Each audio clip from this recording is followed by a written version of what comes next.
السلام علیکم ورحمۃ اللہ وبرکاتہ۔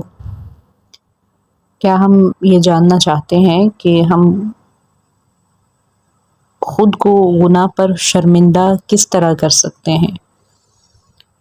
کیا ہم بآسانی اپنے نفس کو گناہ پر ندامت شرمندگی دلوا کے پھر ہم اس کو اس سے باز رکھنے کی آسان ترین کوشش کس طرح کر سکتے ہیں؟ تو معلوم کیجئے کہ ہماری گناہ کرنے پر معافی مانگ لینا، اور اگر معافی کی بھی توفیق نہ ملے تو پھر یہ اللہ تعالیٰ کی طرف سے سزا ہے، یعنی ایک گناہ دوسرے گناہ کی پچھلے گناہ کی سزا بن کے آیا ہے ہماری زندگی میں۔ تو گناہ کرنے کی اور کرنے کے ساتھ ساتھ ان پر مصر رہنے کی، مسلسل کرنے کی، گناہ نہ چھوڑ سکنے کی دو بڑی وجوہات اگر ہم جان لیں تو پھر ہم اپنے نفس کو بڑی آسانی سے اس گناہ پر، اس غلطی پر شرمندہ کر سکتے ہیں۔ دو بڑی وجہوں میں ایک وجہ تو اپنے آپ کو یہ سکھائیں کہ گناہ ہمیشہ وہی کرتا ہے یا گناہ پر مصر وہی رہتا ہے۔ گناہ کرنا اور مصر رہنے میں فرق ہے۔ گناہ کرتا ہے، اللہ معاف کر دیتا ہے۔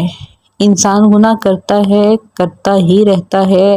انسان گناہ کرتے کرتے، حدیث میں آتا، تھک سکتا ہے لیکن اللہ معاف کرتے نہیں تھکتا ہے، کیونکہ اللہ واسع الرحمہ ہے، اس کی رحمت بہت وسیع ہے۔ ہمارے سارے گناہ مل کے بھی اس کی رحمت سے زیادہ نہیں ہو سکتے ہیں۔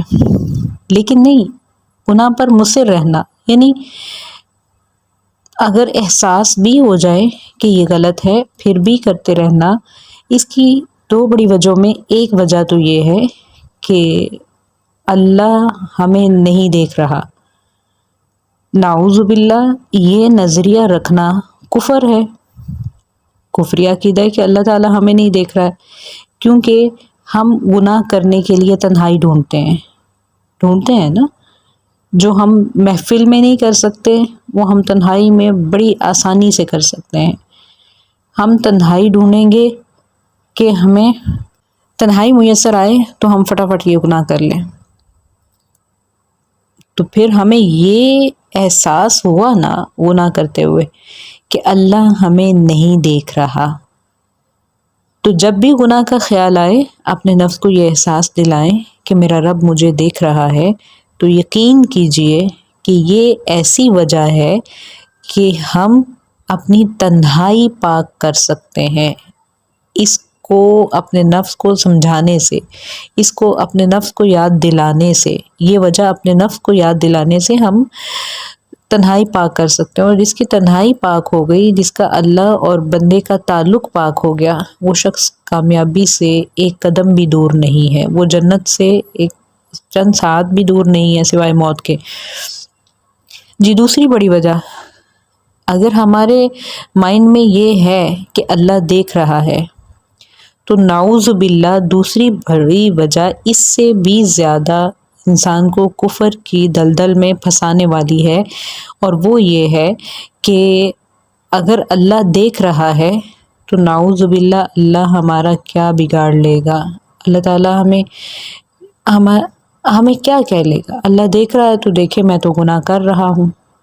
نعوذ باللہ کہنے میں یہ لفظ بہت ہی برے ہیں، لیکن عملاً آپ یقین کیجئے کہ ہم انہی سے گزرتے رہتے ہیں، یہی کرتے رہتے ہیں کہ جب ہمیں معلوم ہے کہ اس گناہ کے کرنے پہ یہ سزا اللہ کے رسول نے بتائی، اللہ تعالیٰ نے بتائی، قرآن بتاتا ہے، اور پھر ہم وہی گناہ کرتے ہیں، تو پھر ہمیں جان لینا چاہیے کہ ان دو وجہوں میں سے ایک وجہ تو ہمارا نفس ایک وجہ سے مانوس ہوتا ہے تو کرتے ہیں۔